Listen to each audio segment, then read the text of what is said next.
vidéo, nous allons commencer à ajouter des variables ou du moins des questions sur notre formulaire. Tout d'abord, nous allons commencer par la question de type texte.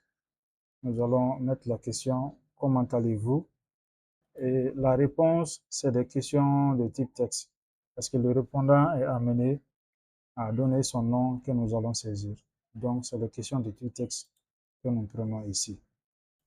Ensuite, la question suivante, c'est, nous allons l'ajouter à chaque fois qu'on veut ajouter une question, on vient ici, on prend le plus. OK?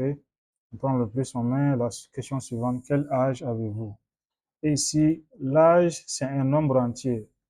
L'âge, c'est le nombre entier, il n'y a pas de virgule dans l'âge. Donc, nous allons prendre les questions de type chiffre. Chiffre ici, 1, 2, 3. OK? Donc, nous allons prendre ici chiffre. Ici, vous voyez, lorsqu'on veut ajouter une question en haut de comment allez-vous, ici, le plus est là. Donc, ça nous permet d'ajouter une question en haut. Directement, on a aussi la possibilité de faire déplacer les questions les unes par rapport aux autres. OK? Donc, ça, vous avez cette possibilité aussi. Vous voyez, on a fait remonter comment allez-vous en haut. On peut le faire redescendre en bas, ainsi de suite. Maintenant, la question suivante que nous allons ajouter est la suivante. Êtes-vous marié? Et ça, c'est une question dont la réponse est oui ou non. Donc, nous allons choisir. Ça, c'est la question à choix unique. Un seul choix qu'on doit faire. Donc, ici, on prend oui ou non. OK? Donc, vous voyez ici, on peut ajouter autant de modalités que l'on veut. Donc, ici, directement, automatique, ça veut dire tout simplement, le nom informatique correspondant à cette modalité sera créé par KoboToolbox lui-même. Donc, nous allons voir ça aussi après. Ce champ-là dont on avait parlé, on disait que ça permet de réduire ou d'étendre la question. Donc, si je clique là-dessus, vous voyez, ça permet de réduire la modalité. Si je clique encore, ça permet d'afficher la modalité. Donc, ça sert à ça. Nous allons ajouter une autre question, le statut matrimonial de la personne. C'est également, on ne peut pas avoir deux statuts matrimoniaux en même temps. C'est une question à choix unique. Donc, directement, nous allons saisir les différentes modalités. Nous avons d'abord célibataire. On met célibataire. OK. Ensuite, après célibataire, nous avons marié. Marié. OK. Ensuite, nous avons divorcé, séparé. OK. À chaque fois, on fait addit.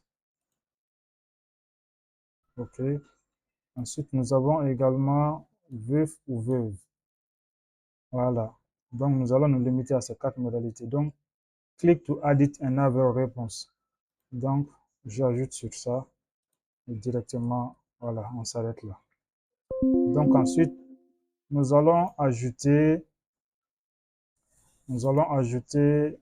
une autre question, source de revenus du ménage. Un ménage peut avoir plusieurs sources de revenus. OK? Donc, dans ce cas, cette question sera une question à choix multiple. Donc, sélectionnez plusieurs. Donc, c'est le type de question que nous allons mettre. Et avant de continuer, je vais vous faire une petite remarque. Pour chaque question, vous allez voir qu'il y a un insigne qui est là. Un signe qui est là. Pour les questions de type texte, vous avez ABC. Les questions de type entier, vous avez un des trois. Les questions de type choix unique, c'est un cercle. Les questions de type choix multiple, vous voyez le signe ici. Donc, ça, c'est un aspect très important à prendre en compte. Les signes diffèrent. OK?